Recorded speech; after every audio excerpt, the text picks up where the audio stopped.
In today's video, I'm going to be sharing with you some of my top tips on how to choose the perfect wedding venue. So if you are planning to get married soon, know someone else who's planning to get married soon, or perhaps you're helping somebody plan towards their wedding, you want to watch this video till the very end because I am sure that you will pick up some tips that will make your expedition a little less daunting.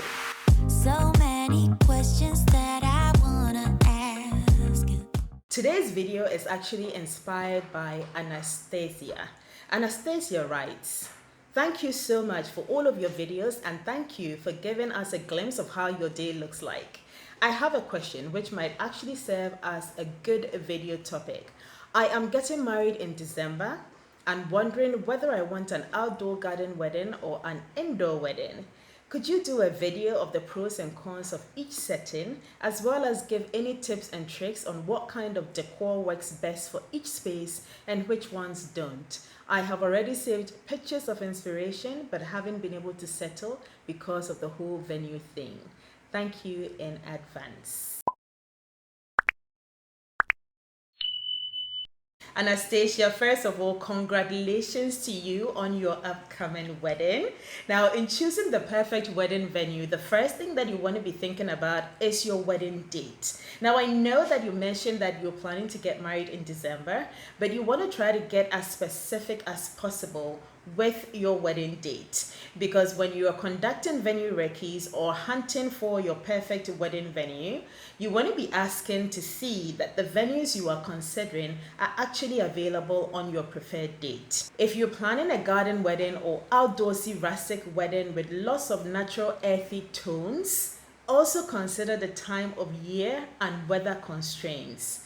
And also be asking the venue what on-site plans they have in case of rain. If the wedding is during the day, what additional installations are allowed on-site?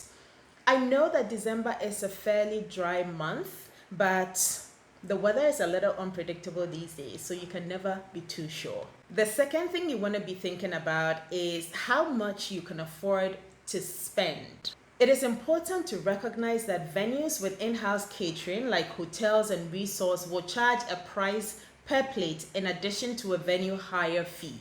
So if the venue does not already have the preferred aesthetic, trying to totally transform the venue will also drive up your costs.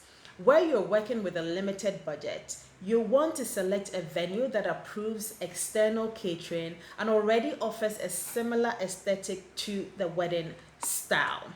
The third thing you want to be thinking about is the size of the wedding. How many people are you planning to host at this particular venue? Because that will also direct you on what venue will even be the right fit. Start to put together a guest list and see how many people are actually going to be at the wedding.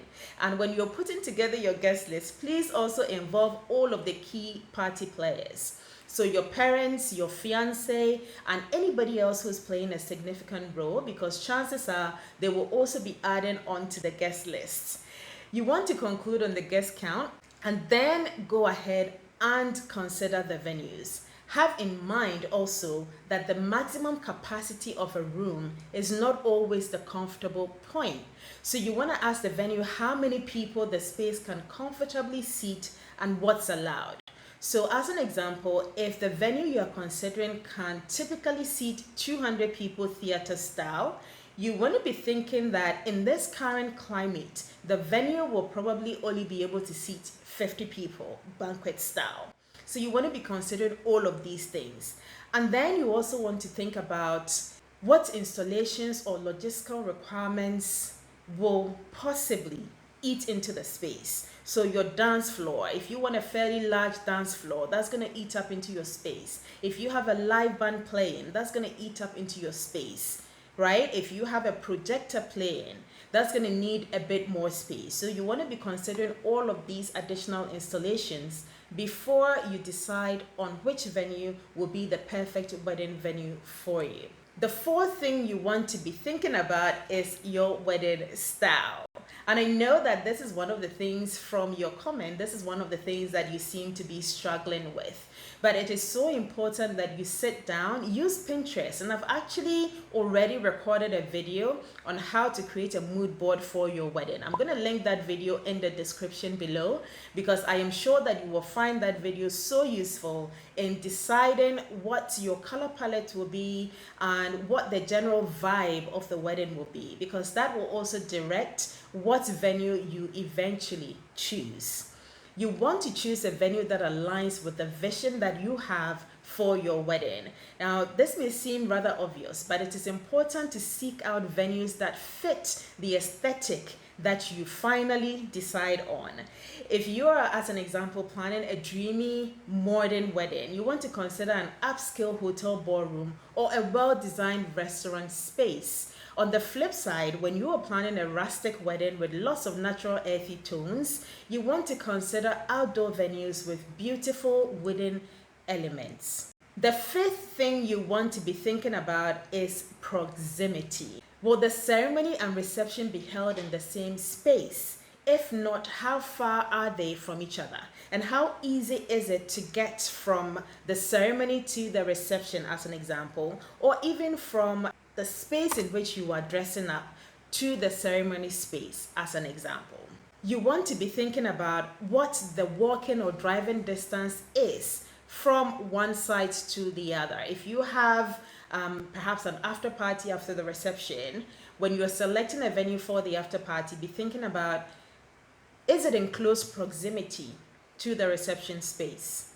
So think about those three things, which I think are the key things: where you're planning to dress up, where the ceremony will be, and ultimately where the reception will be held. And then you also want to consider the road network. Is it a good road network? Is it easy for people to get to and from your wedding venue with public transportation? Because that's also important. Number 6, you want to be thinking about the overall guest experience. A lot of the times when we're choosing a venue, we end up falling in love with a venue and forgetting about what the overall experience will be for all of our guests. If you're planning a destination wedding or you're hosting a lot of out-of-town guests, you want to consider a venue that is close to or connected to a hotel. You also want to consider how easy it is to get to and from the venue and how comfortable it is once you get there. How easy is the venue to find? Will a shuttle service be required for out-of-town guests? And how much will that even cost? Ultimately, when you are picking the perfect wedding venue, you want to be thinking about all of the things that I've mentioned already. What date are you looking to get married? And is the venue available on that date? You want to be thinking about your budget, whether or not you can even afford the space, and what is included inside of the rental fee. You want to be thinking about proximity. You want to be thinking about how comfortable everyone will be moving to and from the space. You want to be thinking about your vision and style for the entire wedding. So many questions that